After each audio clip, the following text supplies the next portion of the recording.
जय जय श्री, जय जय श्री। सभी भक्त अपने स्थान पर बैठ जाएं। हाँ, समस्त माताएं बहनें बैठ जाएं और हमारी अखंड मंडलाकारं व्याप्तमेन चराचरम् तत्पदं दर्शितं येन तस्मै श्री गुरुवे नमः। कृष्णाय वासुदेवाय हरे परमात्मने प्रणतक्लेशनाशाय गोविन्दाय नमो नमः। व्रजे वसन्तं नवनीतचोरम् गोपांगनानां जदकुलचोरम्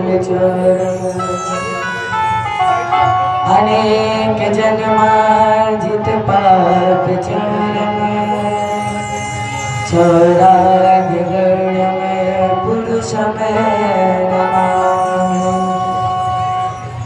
नारायणं नमस्कृत्य नरं चैव नरोत्तमम् देवीं सरस्वतीं व्यासं ततो जयमुदीरये।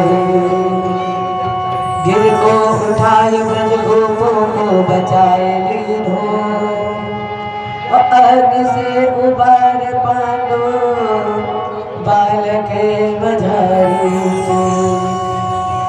राख्यों गज घंटा तले बालक विहंगम को राख्यो व्रत ने धर्म पांडव की नारी को। गज की अरज सुन ग्राह से छुड़ायो शीघ्र भारत में राख्यो प्रण भीष्म ब्रह्मचारी को। तीन विधता प्यारे संत है सुखकारी जो मोहे तो भरोसवाही श्यामले बिहारी को।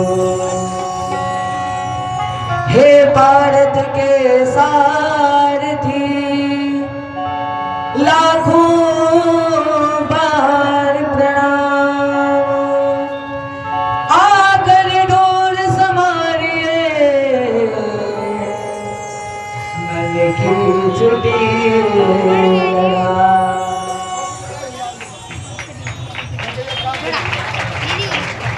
भगत भक्त भगवंत गुरु चतुर नाम प्रत्येक वंदन किए। भूपेन भूपेन ना कर जाकर ही बोलो जल्दी आ जाए। भूपेन बंधुओं, भागवत कथा में पधारे समस्त भक्तों का मैं तहे दिल से हार्दिक स्वागत करता हूं। मैं सिर्फ आपके 2 मिनट लूंगा। सिर्फ विदाई हो रही है हमारे परमादरणीय। वृंदावन जाने को जी चाहता है, वृंदावन जाने को जी चाहता है।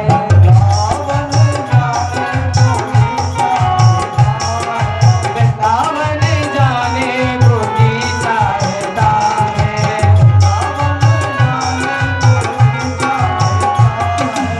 राधे राधे गाने को जी चाहता है।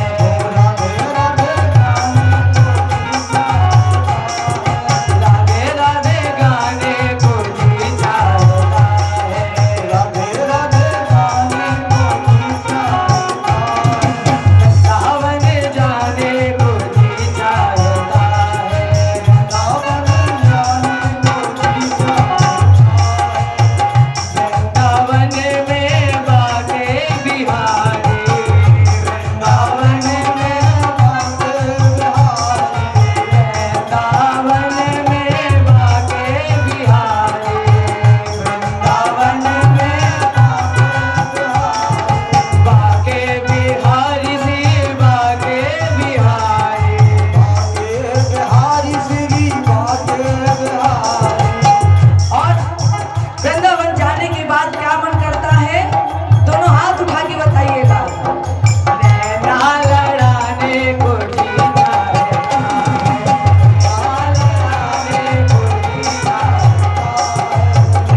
राधे राधे गाने को जी चाहता है। वृंदावन में बाके बिहारी सी कुंज बिहारी, और नैना लड़ाने को जी चाहता है। वृंदावन जाने को। बोले वृंदावन बिहारी लाल की जय जय श्री, जय जय श्री, जय जय श्री राधे। आइए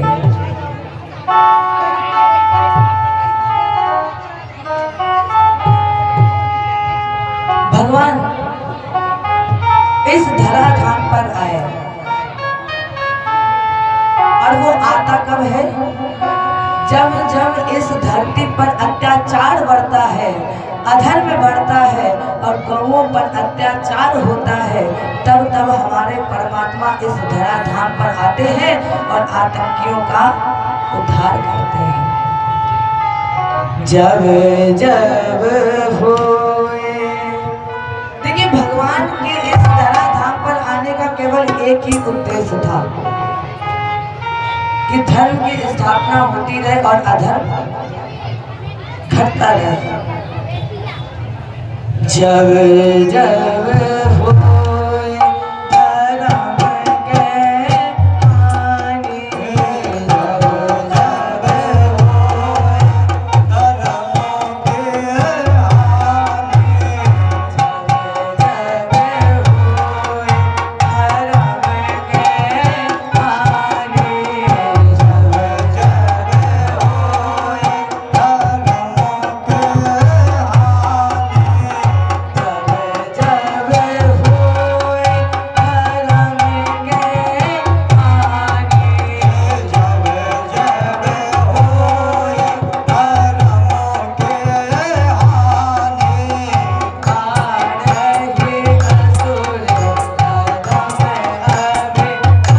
के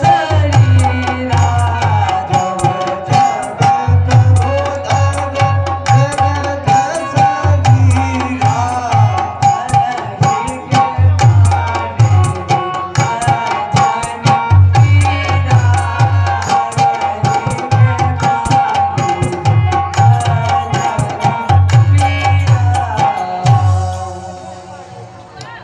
भगवान का जो उद्देश्य था इस धराधाम पर आने का वो पूरा था। इसके बाद भगवान को परम धाम गमन कर लेना चाहिए था। राजा परीक्षित का गुरु जी मुझे ये बताइए, भगवान यानी चान्यानि मुकुंद महात्मनः अविराडयन्तः वीरस्य श्रोतुमिच्छामहि वयम्।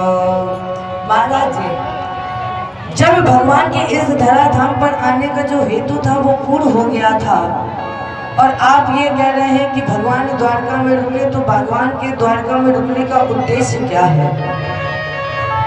मुझे बताइए कि भगवान ने द्वारका में रुक करके कौन सी लीलाएं की है? सुखदेव जी बोले, राजेंद्र, कृष्णाशासीद सखा कश्चिद ब्राह्मणो ब्रह्मविद्तमः अव्यक्तेन्द्रियार्थेषु प्रशांतात्मा जितेन्द्रिया। कृष्णाशासीद सखा कश्चिद, कृष्णाशासीद, आसीत माने था, सखा माने मित्र, कश्चिद माने कोई। देखो यहाँ पर बाबा ने बहुत घुमा करके बोला है। सुखदेव जी ये नहीं कह रहे कि कोई था, क्या कहा है सुखदेव जी ने? था मित्र कोई। कौन मित्र? जिसका नाम था सुदामा। हरवंश पुराण में महाभारत का एक खंड है। भगवान के इस मित्र का वृत्तांत है, लेकिन इसमें भी इनके माता पिता का कोई उल्लेख नहीं है। सुदामा का अर्थ क्या है पहले ये जानिए। सु माने स्वयं, दाम माने इंद्रिय, दामा माने दमन करने वाला। जिसने अपनी इंद्रियों का दमन किया है, जिसने अपनी इंद्रियों को जीता है, जिसने अपनी इंद्रियों का निर्वहन किया है, ऐसे इंद्रिय विजेता जीवात्मा को हम कहते हैं सुदामा। ऐसा अंतर्मुखी भगवान का कोई एक मित्र ब्राह्मण था। यद्रक्षयो प्रपन्ने निवर्तमानो ग्रहाश्रमे अतस्य भार्या कुचैलस्य क्षुतत्समाचथा विदा। इस सुदामा की पत्नी का नाम था सुशीला। और ये सुशीला कैसी रही? प्यारे याद रखना कि हमारे प्यारे प्रभु को केवल दो चीजें बहुत प्यारी है। भगवान कृष्ण को दो चीजों से बहुत ज्यादा प्रेम है, बहुत पसंद है परमात्मा को। कौन सी दो चीजें? पहला, भक्त। भगवान को भक्त बहुत प्यारे हैं। अहम भक्त पराधीनो। भगवान भक्त के लिए अपनी विधा को भी बदल देता है। और दूसरा, भगवान को प्रेम है भात से। भात जानते हैं आप लोग क्या होता है? भक्त और भगवान, भगवान को इन दोनों से बहुत ज्यादा प्रेम है।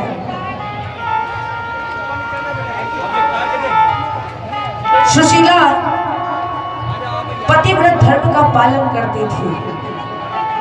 पति ने अगर जीवन में कभी भी जगतपति से कुछ नहीं मांगा है, तो राजेंद्र पत्नी ने भी कभी भी अपने पति से अपने जीवन में कुछ भी नहीं मांगा है। रहती कैसे थी सुशीला? बड़े उल्टे सीधे वस्त्र धारण करे रहती थी। कभी भी मांगने की कामना नहीं रखी।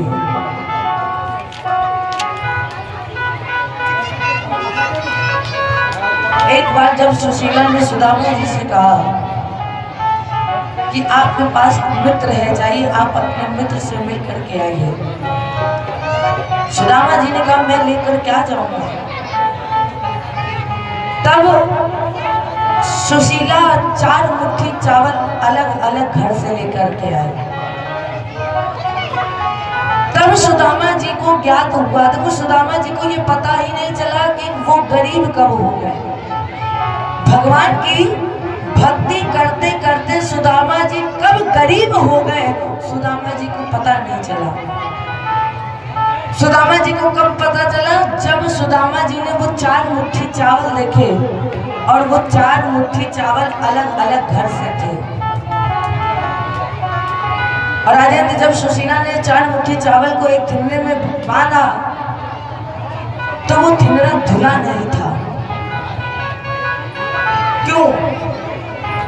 सुशीला ने सोचा कि अगर मैंने वस्त्र धुल करके भेज दिया तो मेरे पति को मांगना पड़ जाएगा, मेरे पति को मांगने की याचना करनी पड़ जाएगी। इसलिए सुशीला ने वस्त्र धुले नहीं।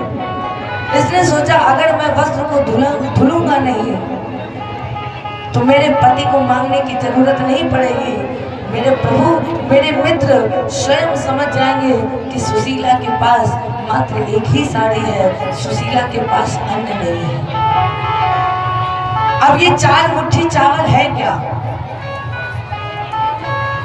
ये जो सुदामा 4 मुट्ठी चावल लेकर के जा रहा है, यही 4 पदार्थ है। अब ये 4 पदार्थ कौन से?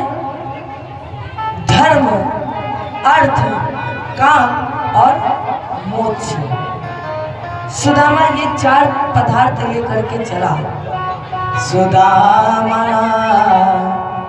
मांगते खाते चले रास्ते में जाते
सुदामा मांगते खाते वही विश्राम करते हैं।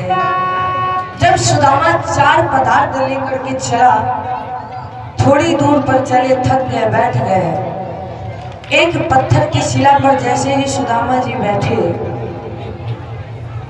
इन्होंने सोचा चावल कहीं पर फेंक दूं। भगवान देख रहे थे। भगवान ने कहा कि मेरा मित्र पहली बार मुझसे मिलने आ रहा है, और अगर ये मुझसे बिना मिले लौट गया तो फिर हम कब तक प्रतीक्षा करेंगे। प्रसाद लीजिए माता, प्रसाद लीजिए, प्रसाद। तो हम कब तक प्रतीक्षा करेंगे। इसलिए ठाकुर जी ने क्या किया, लीला रची। जैसे ही सुदामा जी बैठे, सुदामा जी लेटे, देवी निद्रा को भेज दिया, और जैसे ही निद्रा देवी आई, सुदामा जी सो गए। भगवान ने गरुड़ के द्वारा सुदामा जी को उठाया और उठा करके सीधे द्वारका के मुख्य दरवाजे पर बैठा। जैसे ही मुख्य दरवाजे पर सुदामा जी पहुंचे, सुदामा जी की आंख खुली। द्वारका पूरी सोने की बनी हुई थी। जैसे ही सुदामा जी ने देखा, सुदामा जी द्वारका को देख करके भ्रमित हो गए, चकित हो गए। और क्या बात थी बोले यहाँ पर, पूछे बिन को काहू से करे न बात, और देवता से बैठे सब साध साध मौन है। कोई भी यहाँ पर एक दूसरे से बात नहीं कर रहा था, बिल्कुल मौन बैठे हुए थे। उस समय स्थिति क्या हुई, उस समय द्वारका वालों ने पूछा, अरे ब्राह्मण महाराज, कहाँ जा रहे हो आप, कहाँ से आए हो और क्या करने आए हो, किससे मिलना है आप? सुदामा जी ने कहा, भैया मुझे ये बताइए कि ये गांव कौन सा है? लोग बोले द्वारका 6। देखिए द्वारका भी 6 है। सुदामा जी ने पूछा कौन सा गांव है? लोग बोले द्वारका 6। सुदामा जी ने कहा, हम तो समझते थे कि एक ही द्वारका, यहाँ तो 6 द्वारका है। अब उस द्वारका में कौन सी मेरे कृष्ण की द्वारका है, ये कैसे पता चले? अरे वो द्वारका बताओ जिसमें मेरा कृष्ण रहता है। लोग बोले कृष्ण 6। अब सुदामा जी सोचे कि हमें लगा कि कृष्ण एक होगा, अब कृष्ण भी यहाँ पर 6 है। सुदामा जी ने कहा, वो कृष्ण जो गौएं चराता है, गौएं चराने वाला वो द्वारकाधीश कृष्ण कहाँ है? बोले यही तो है वो। सुदामा जी जैसे ही मुख्य दरवाजे पर पहुंचे, द्वारपाल खड़े हुए थे। सुदामा जी ने हाथ जोड़ करके कहा, मित्र सुदामा नाम कृष्ण है मित्र हमारे, हम मित्र मिलन हो द्वारपाल आयो हरिद्वारे। अब इतनी विनती सुनो, अहो पवन तुम चतुर नर, कहो जाए गोपाल ते खड़े सुदामा द्वार पर। अरे महाराज जाओ और कन्हैया से कह दो कि दरवाजे पर आपका मित्र सुदामा खड़ा हुआ है। आपसे पूछे कौन, तो उसको बता देना आपका परम मित्र सुदामा है। द्वारपाल अंदर गया, प्रणाम किया, गुरु जी मैं आपको प्रणाम करता हूँ।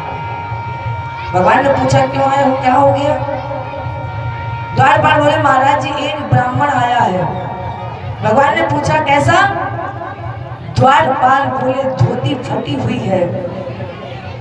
कन्हैया ने जैसे ही सुना धोती फटी हुई, कन्हैया बोले, जल्दी से नाम बताओ, कौन है वो, कौन मिलने आया है जिसके वस्त्र फटे हुए हैं? द्वारपाल बोले, महाराज जी वो अपना नाम सुदामा बता रहा है। जैसे ही कान में नाम पड़ा सुदामा, नंगे ही पैरों दौड़ पड़े, कुछ रही न सुध अपने तन की, जब जगत नियंता स्वयं दौड़ निज भक्त को गले लगाती। उस समय स्वर्ग से देव सभी खुश हो प्रसन्न बरसाते हैं। 4 मिले 64 खिले, 20 रहे कर जोर, 2 लोगन के मिलन से खिल गए 7 करोड़। जय बोले कृष्ण भगवान की।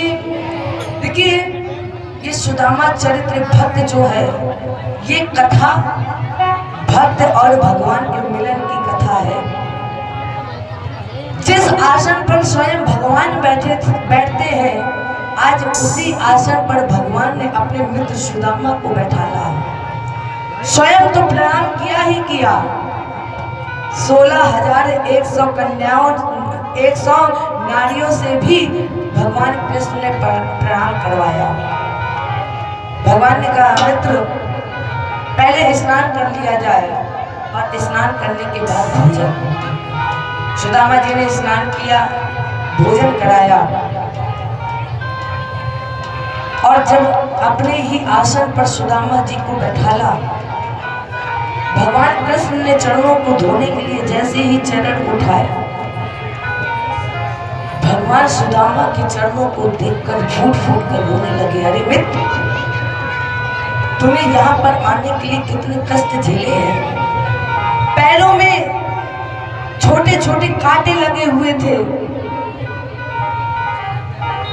और जैसे ही भगवान ने पैर को देखा, भगवान अपने नेत्रों से ही सुदामा के चरण को धोने लगे।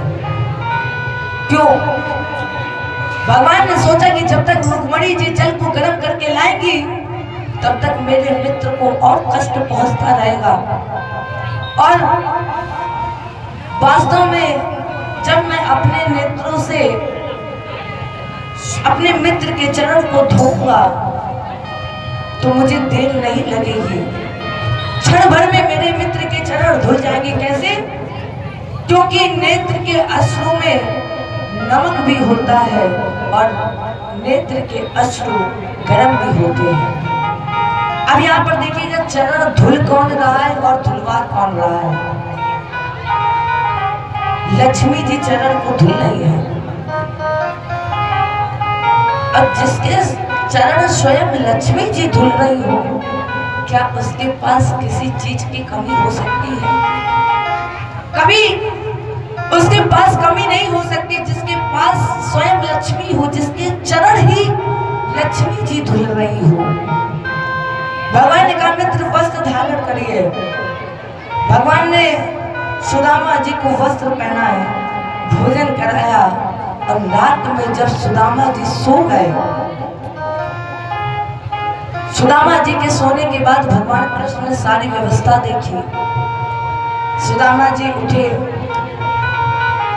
और जैसे ही उठ करके चलने लगे, भगवान बोले मित्र भाभी कछु हमको दियो। मित्र सुदामा, क्या मेरी भाभी ने कुछ दिया है? सुदामा जी ने कहा कि मेरी समझ में भगवान ने पोटली देख ली, पोटली चमक गई है। क्योंकि सुदामा जी पोटली दिखाना नहीं चाहते थे, सुदामा जी तो पोटली को छुपाने में लगे हुए थे। अब सुदामा जी पोटली को छुपा क्यों रहे थे, ये भी प्रश्न उठता है।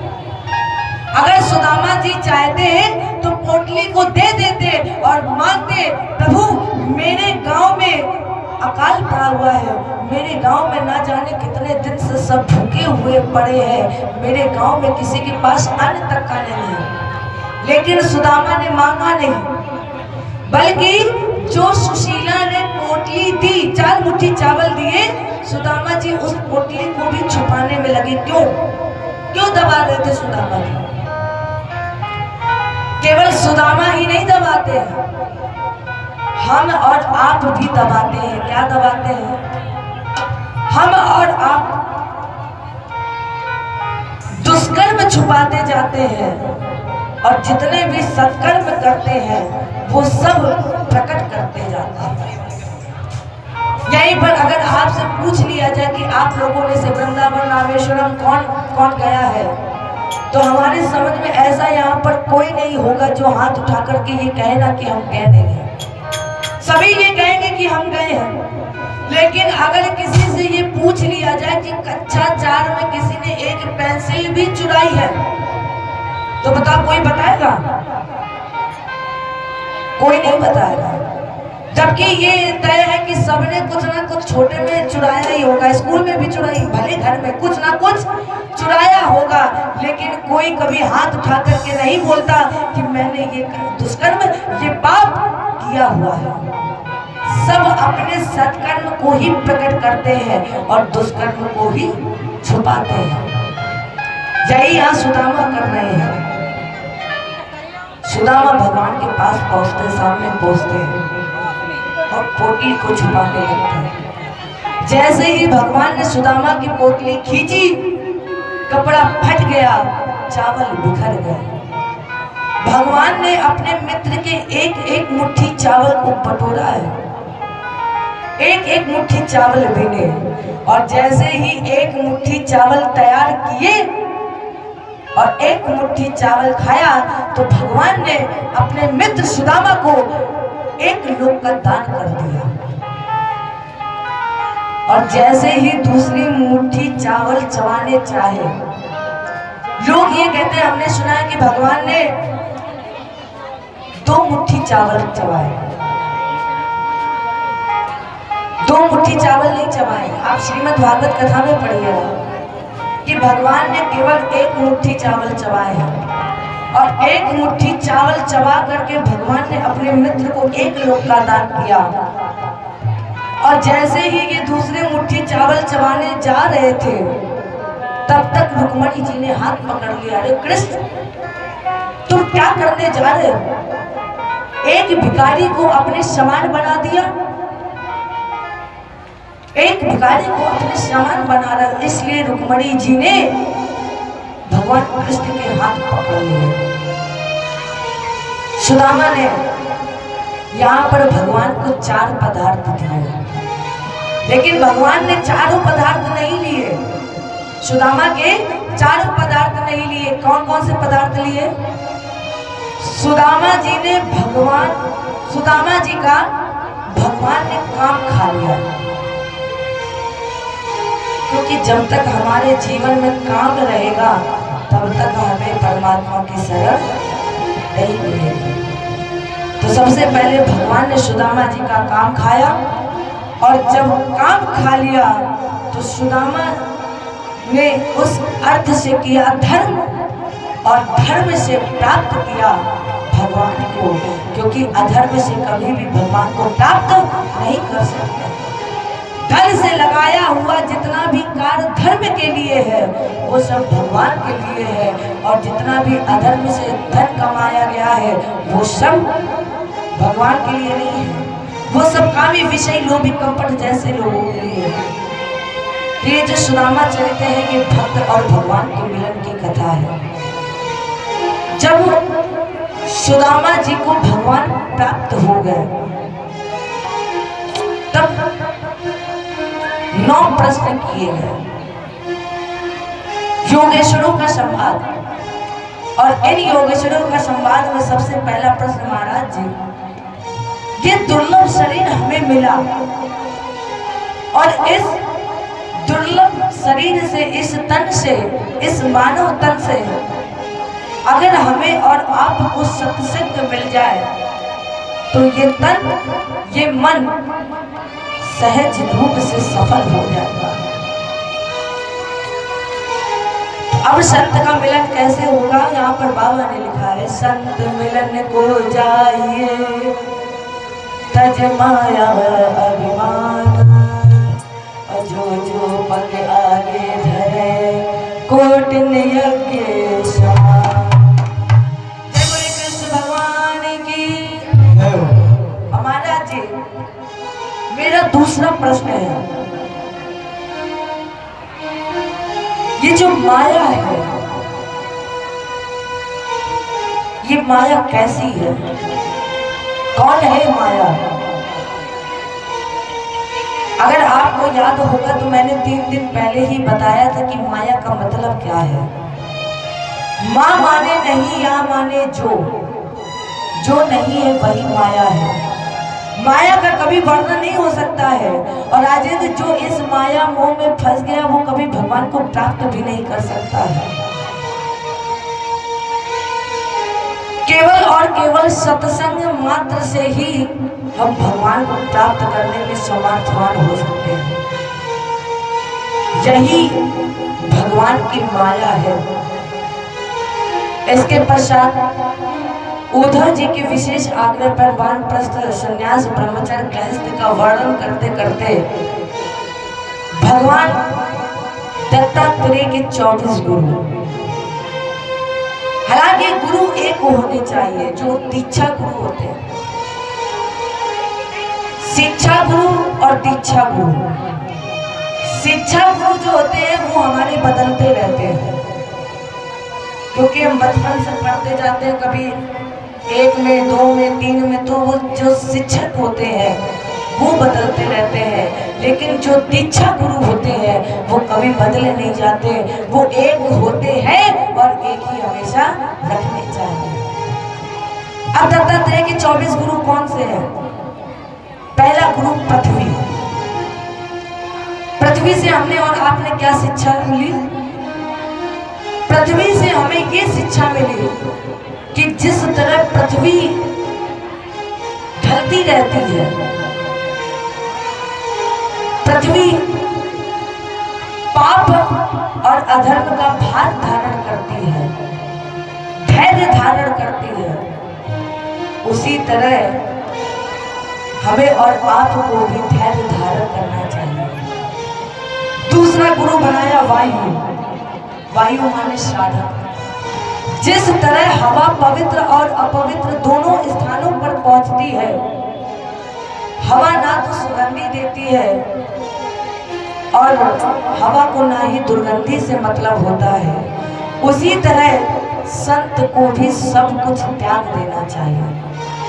संत को भी हवा से कोई मतलब नहीं रखना चाहिए। तीसरा गुरु बनाया अजगर को।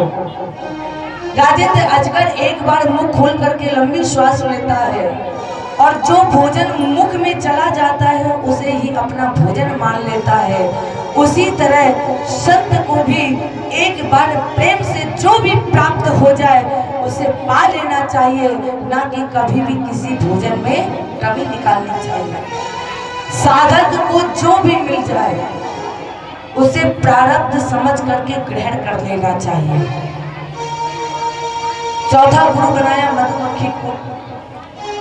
जिस तरह मधुमक्खी, आप लोगों ने देखा मधुमक्खी का छत्ता, लोग इंतजार करते कि कब मधुमक्खी हटे और हम उसका शहद ले लें।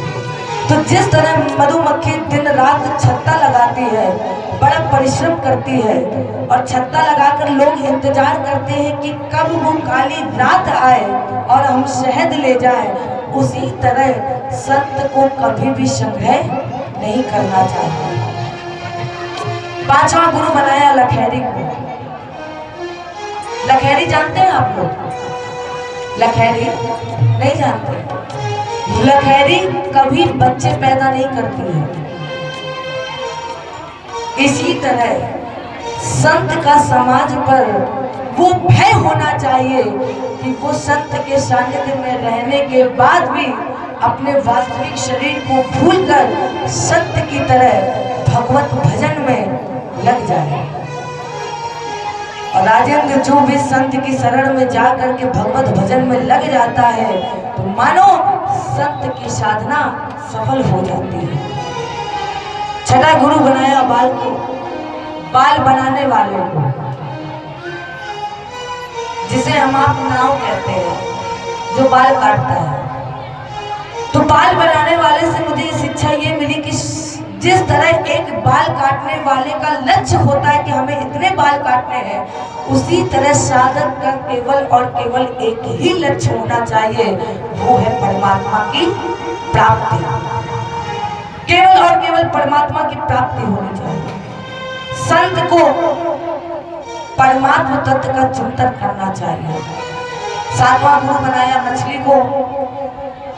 जिस तरह मछली कभी भी स्वाद के चक्कर में नहीं पड़ती है, उस तरह संत को भी कभी भी स्वाद के चक्कर में नहीं पड़ना चाहिए। आठवां गुरु बनाया हिरण को। अगर वीणा की तान पर मंद मुक्त ना होता हिरण, तो बहेलिए के द्वारा इसका शिकार ना होता। इसी तरह संत को भी कभी भी कानों का आशिक नहीं होना चाहिए। कभी भी संत को इधर उधर की बातों पर ध्यान नहीं देना चाहिए। केवल और केवल मात्र एक लक्ष्य परमात्मा तत्व की प्राप्ति। और इन सभी गुरुओं से शिक्षा प्राप्त करके एक सबसे बड़ा गुरु बनाया पिंगला वैश्या। पिंगला वैश्या अपने शरीर को बेचने का कार्य करती थी। तन बेच करके जो धनोपार्जन करती थी उसी से ही अपना भरण पोषण करते थे। लोग आते थे, नगाड़ा बजाते थे। जैसे ही पिंगला वैश्या सुनती थी नगाड़ा बज रहा है, दौड़ करके जाती थी और धनोपार्जन करती थी। एक बार नगाड़ा बजाते बजाते थक गया, डंडा फेंक दिया, वापस चले गए। ब्रह्म मुहूर्त हो गया, ये हताशा में थी। तब उसे ज्ञात हो गया कि मैंने जिस तरह प्रतीक्षा ग्राहक की है, अगर उसी तरह ये प्रतीक्षा मैंने भगवान की होती तो मेरा कल्याण हो गया होता। राजेंद्र जीवन में कभी भी पैसों को महत्व नहीं देना चाहिए। क्योंकि पैसा आज है कल नहीं है, कल है परसों नहीं है। केवल और केवल परमात्मा की शरण में लगे रहना चाहिए। राजेंद्र, धन तो तुम्हारे पास आएगा ही, लेकिन धन के मोह में इतना ना बन जाओ कि आप परमात्मा को ही भूल जाओ। और इन 24 गुरु को बनाने के बाद जो मैंने 2 गुरु एकदम अलग से किए हुए हैं, इन 24 गुरु के बनाने के बाद 2 गुरु बिल्कुल अलग से। पहला गुरु हाथ की नाड़ी और दूसरा गुरु ये शरीर। आप बताइए, क्या ये हाथ की नाड़ी आपके साथ देती है? और राजेंद्र, जब ये हाथ की नाड़ी आपका साथ नहीं देती है तो क्या ये नाड़ी साथ देगी? और जब ये नाड़ी साथ नहीं देगी तो क्या ये शरीर साथ देगा? नहीं देगा। इस संसार में आने के बाद कोई किसी का साथी नहीं है।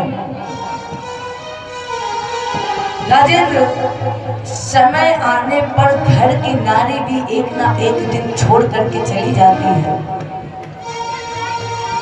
तो फिर क्या ये शरीर किसी का साथ देगा?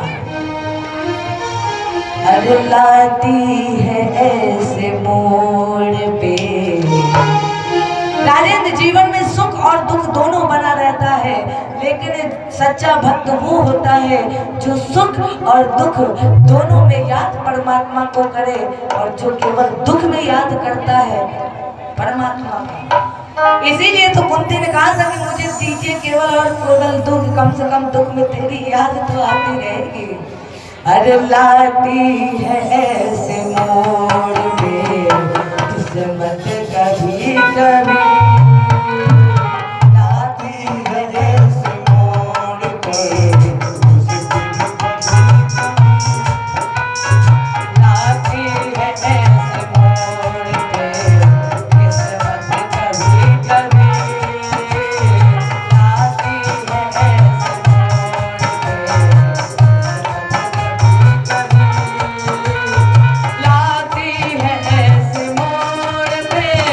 किस्मत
साधुओं की संगत कभी कभी।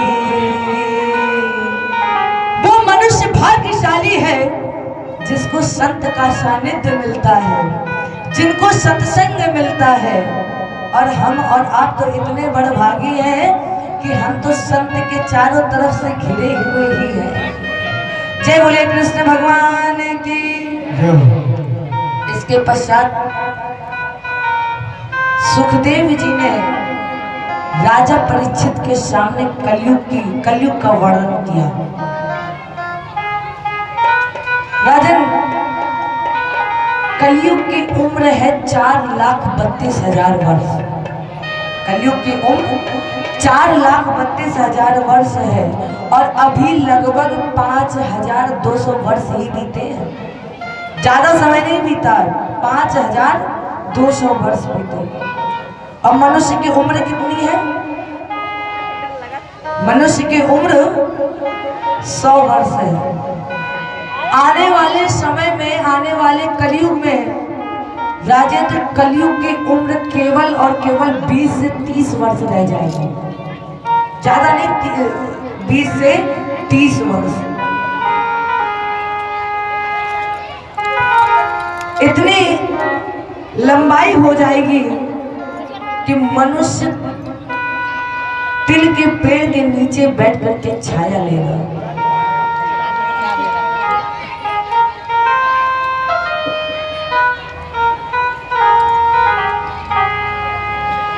आने वाले समय में 13 वर्ष की लड़की नानी कहलाएगी। जब जब राजन कलयुग में इतना अधर्म, अनीति, अन्याय की पराकाष्ठा हो जाएगी, तब भगवान का 10वां अवतार शंबल में कुंवारी कन्या के हाथ में दाहिने में छाला पड़ेगा और तब भगवान का अवतार होगा कल्कि के रूप में। और जैसे ही भगवान का अवतार कल्कि के रूप में होगा, यहीं से सतयुग प्रारंभ हो जाएगा। राजेंद्र, जब जब गुरु पर अत्याचार होगा, ब्राह्मण पर अत्याचार होगा, तब तब भगवान इस धराधाम पर आएगा। और कलयुग का वर्णन के बाद सुखदेव जी ने राजा परीक्षित से केवल एक प्रश्न किया। केवल एक प्रश्न राजा परीक्षित से किया। सुखदेव जी ने कहा, पहले ये बताओ कि तुम हो कौन? राजा परीक्षित, कौन हो तुम? राजा परीक्षित ने कहा कि मैं परीक्षित हूं। सुखदेव जी ने कहा, इसका मतलब तुमने कथा सही से सुनी ही नहीं, क्योंकि जिसे अभी भी ज्ञात है कि मैं परीक्षित हूं, मैं मनुष्य हूं, मैं इंसान हूं, इसका मतलब उसने कथा सही से नहीं सुनी। सुखदेव जी ने कहा, एक राजा था। एक दिन वो अपने साथियों के साथ शिकार खेलने गया। घनघोर जंगल में पहुंचा। अचानक भयंकर तूफान, इतना भयंकर तूफान आया कि वो अपने साथियों से बिछड़ गया। और जब वो राजा साथियों से बिछड़ गया तो राजा भटकता रास्ता से, अब उसको प्यासा था, गिरता पड़ता भटकते भटकते एक कुटिया पर पहुंचा। उस कुटिया पर एक संत बैठा था। बाहर से कुंडी लगी हुई थी। उस राजा ने महात्मा को प्रणाम किया। महात्मा, मेरे जितने भी साथी थे वो सब मुझसे बिछड़ गए हैं। मैं रास्ता भूल गया हूँ। मैं बहुत भूखा प्यासा हूँ। अगर आपकी कुटिया खाली है तो एक रात के लिए मुझे आप अपनी कुटिया दे दीजिए, मैं एक रात उस कुटिया में विश्राम कर लूं। महात्मा जी ने कहा, नहीं, इसमें तुम प्रवेश नहीं कर सकते। राजा परीक्षित ने पूछा, क्यों? महात्मा जी ने कहा कि तुमसे पहले ना जाने कितने लोग इस कुटिया में रहने के लिए आए, भटकते गिरते पड़ते प्यासे भूखे आए, और मैंने उस कुटिया में रुकने की अनुमति दे दी। जब रात तक वो रुका और जब मैंने उससे कहा सुबह की कुटिया खाली कर दो, तब वो बोला अरे महात्मा, ये कुटिया मेरी है और जब ये कुटिया मेरी है तो मैं इस कुटिया को खाली क्यों करूं? तो आप बताइए, जो वो लोग गए तो कुटिया से बाहर नहीं निकले, तो फिर मैं आपको वो कुटिया कैसे दे दूं?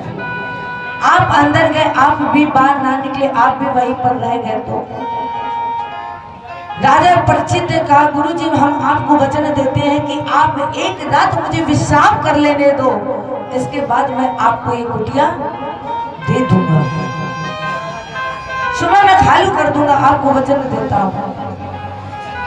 और जब राजा ने 3 बार वचन दे दिया तो राजेंद्र, महात्मा ने वो कुटिया खोल दी। महात्मा ने कहा जाइए, आप इस कुटिया में प्रवेश करिए और विश्राम करिए। जैसे ही राजा परीक्षित उस कुटिया के अंदर पहुंचे, मलमूत्र हड्डियों का ढेर लगा हुआ था, उसमें मलमूत्र भरा हुआ था, मल भरा हुआ था, लेकिन इतना थका हुआ था इसलिए इसने महात्मा से कुछ प्रश्न नहीं किया और रात्रि में ही उसने उस कुटिया में विश्राम कर लिया। सुबह महात्मा ने कुंडी खटखटाई, राजेंद्र कुटिया खाली कर दो, खोलो दरवाजा, बाहर निकलो। लेकिन वो बोला महाराज जी, ये कुटिया मेरी है, इसका मैं मालिक हूं। और जैसे ही राजा ने कहा इसका मैं मालिक हूं, एकदम से राजा परीक्षित आसन से उठ करके खड़े हो गए और बोले गुरुजी, कौन है वो पापी जो ये कह रहा है कि ये कुटिया उसकी है? वो पापी कौन है, कौन अधर्मी है जो मलमूत्र की कुटिया को अपना बता रहा है, जो हड्डी खून पात्र के भरे हुए इस कुटिया को अपना कह रहा है?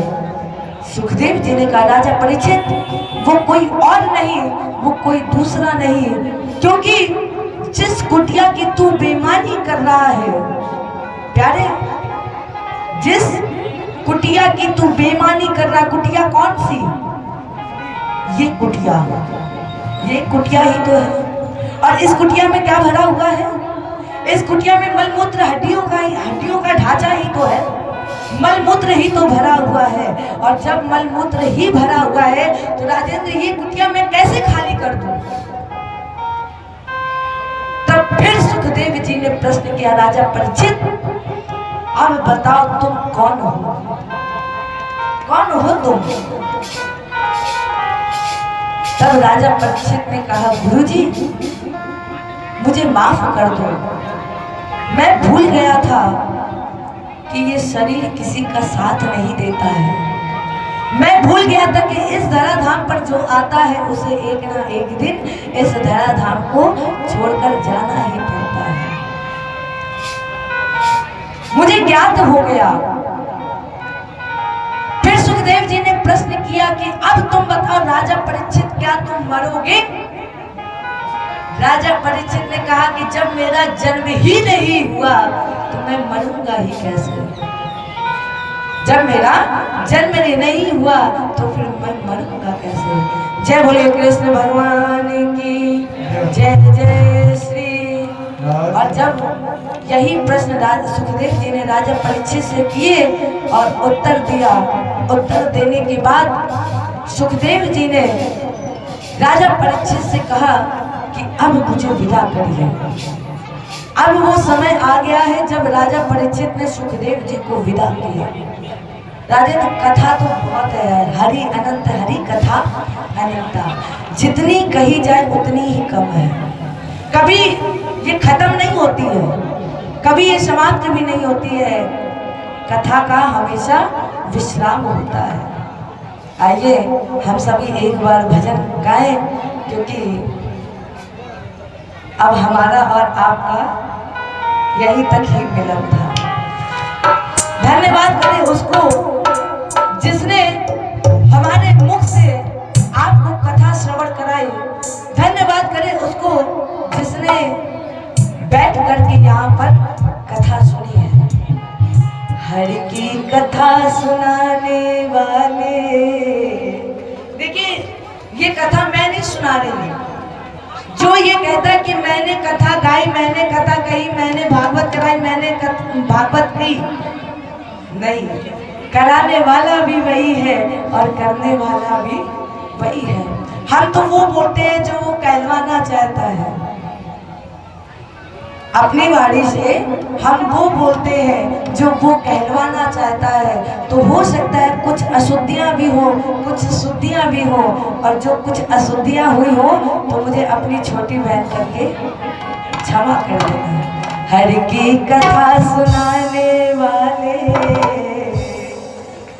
प्रभु की कथा सुनाने वाले, तुमको लाखों प्रणाम, तुमको लाखों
राधे।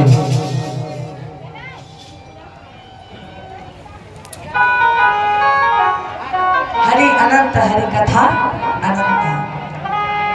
राजन, जितनी कथा मैंने चोरी की है, क्योंकि हमने बहुत कथा चुराई है, हमें पता है, हम जानते हैं, आप जानते हो ना जानते हो, लेकिन